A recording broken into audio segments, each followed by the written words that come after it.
I couldn't even bring in $1 million when I was running the wine club or the cave. I found out trade has money.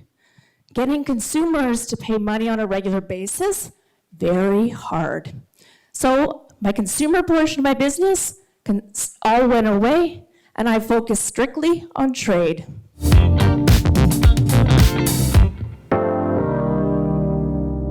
I'm super wine girl. Wasn't always super, but I'm always a girl. I like wine. How many people here like wine? Yeah, right? It's a good thing to like. There's so much to know about it. It's this wonderful part of the world that transfers over every single industry. Agriculture, farming, innovation, technology. There's amazing things that happen in wine.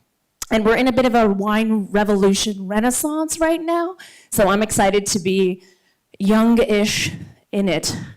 I grew up in Niagara and always pictured myself in the MTV building, even though I didn't know a lot about music.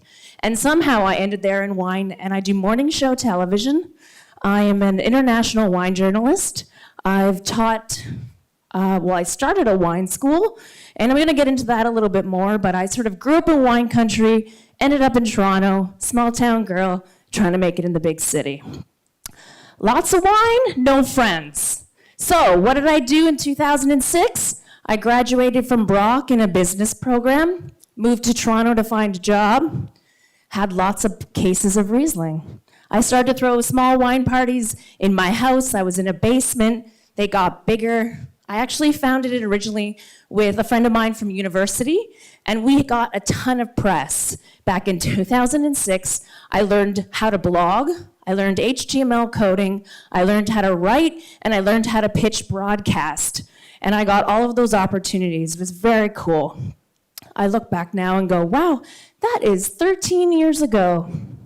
It's crazy. Fine wine. And I also founded iYellow Wine School, which was founded 10 years ago when I saw a need for wine education that wasn't formalized.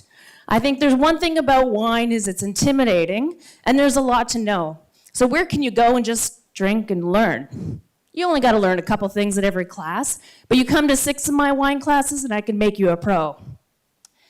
And the wine club started in 2006, and we grew to 50,000 members in Toronto alone. And at the end of 2018, just to fast forward 12 years, we did 150 wine events at the end of last year. So it was a really cool journey. It started off with Pax and I, and then wine school got so popular because there was nowhere else to learn. I opened a venue.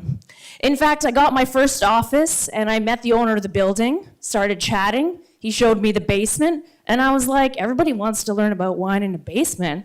And they did. I had the wine cave for 5 years, started off just applying for SOPs through the AGCO, and we were running 2 to 3 classes a week in the first couple years. The AGCO pulls me into their office, their big LCBO office, and you can't be doing this, Angela. You can't teach people about wine. I was like, why not? You needed a full license. You can't have a temporary license if you're doing it in a regular location. Okay, no problem. Now what? I have to make a basement a fully licensed establishment. Okay, that seems totally legit. So, quit my part-time job, go to the Business Development Bank of Canada. I provide them with an entire business strategy and financials that I could pay back a loan to help build the wine cave. To help make the wine cave into the wine cave licensed.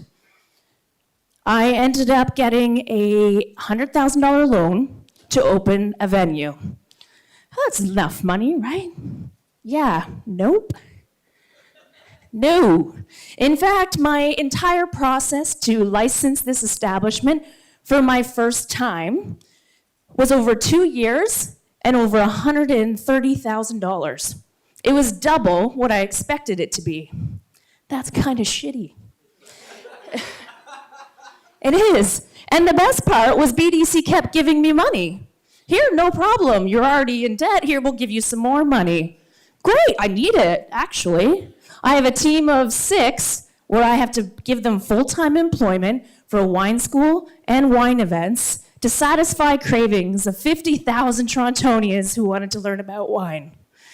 The other great thing is I had a ton of clients. I was working with international clients, wines of New Zealand, wines of South Africa, wines of California. Everybody was coming to me. Can we work with you? You're teaching people about wine. It's so great. I was very inspired, so I kept spending money. So I get engaged. Okay, great. Now this is happening, but I'm engaged. Maybe I should pull back on the business and do something else, like maybe have a family. Unfortunately, that didn't work out. And so I decided to take out more money.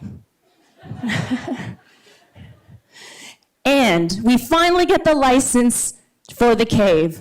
On the exact same day, I had been in talks with another company because I had hired a consultant during this time period to come in and analyze my business, completely not knowing anything about me, my passion for wine, the trends, nothing. I paid them $10,000, and they said to me, "Everything you're doing is wrong." All the money I just spent was not the right money. You're doing so much work with all these international clients. The only way for you to become a profitable business is for you to become a marketing agency. You will never make it in a licensed establishment in an environment like Toronto, as we all know. How much turnover do restaurants have in this city to be able to efficiently stay alive? So, okay, where do I go now? I just had a breakup, and I'm $200,000 in debt. Sounds like an awesome place to be, doesn't it? So I move into a new venue. I knew I had to get rid of the other space and move into something else. I got a new office because our lease was up, and I needed to find a place to live. So I found this incredible townhouse on King Street West where I could have a little bachelorette, an office for my 5 staff, and a venue underneath. We didn't need to be licensed because it was my house. Perfect, a little bit better. So what happens in all of this is you end up consistently going back to the bank, telling them all these amazing things, and they keep giving you a little bit of money, which is lovely. It works out. I could actually show you financial statements that could prove that I was making money.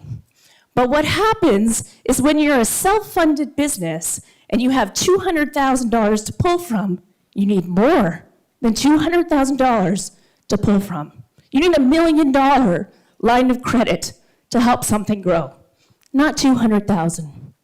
And you can't be paying it back at a 5-year term. That's a lot of money every month to pay back a loan. It's crazy. So I make another business pivot. I decide, okay, I'm going to become a marketing agency. This is what they told me to do. No problem. I'm not a marketing agency. I don't know. None of my team is from an agency. They're all event planners. So I go out and look for a partnership. I pivot the business, and I find a business merger. I find somebody who's running an agency, a media group, a national media group, and I decide to merge with them. So I merged with this amazing company. It was just last summer, actually. And on the same day I got the license for the wine cave, I received an offer of acquisition. On the same day. It's kind of crazy.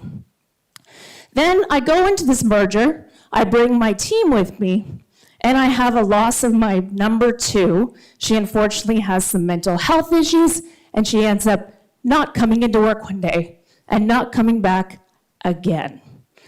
Now, I'm operating 2 businesses this time. I'm running the wine cave, which I need to slowly wind down because my lease and the loans are coming up hot. And I'm opening up a marketing agency at the same time. The loss of my team member was very hard. There were two of us, somebody who had been with me for 7 years, and then unfortunately didn't show up to work one day. Just didn't show up to work one day. And then I also had the accounting and finance side of my team. Thank you.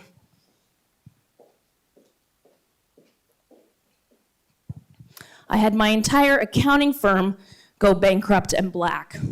So I'm the salesperson, I'm the business development person, I'm the client person, and my team, a very large portion of this job, was headed on to my number 2 and my accounting team. Now you can imagine, in September, right when you're supposed to be gearing up for year end and the busiest time of the season, 2 very strong people that you need leaving. Whew, I was not good. I'm opening a business with a national company. I'm closing a business. I'm trying to wind everything up, and things are just falling apart around me. It was really hard. That was me on most days, wasn't it, Ryan? Yeah, we talk about support. I have had an incredible, amazing, wonderful entrepreneur boyfriend who's helped me through. Now, when I talk about health, I talk about financial health, mental health, and physical health. All these things went down the drain at once. So, okay, well, let's pivot again. So what do? Totally close the cave. I ramp up my marketing agency within a national company. And within 1 year, I brought in $1 million worth of business from my marketing agency. I couldn't even bring in $1 million when I was running the wine club or the cave. I found out trade has money. Getting consumers to pay money on a regular basis, very hard. So my consumer portion of my business all went away, and I focused strictly on trade.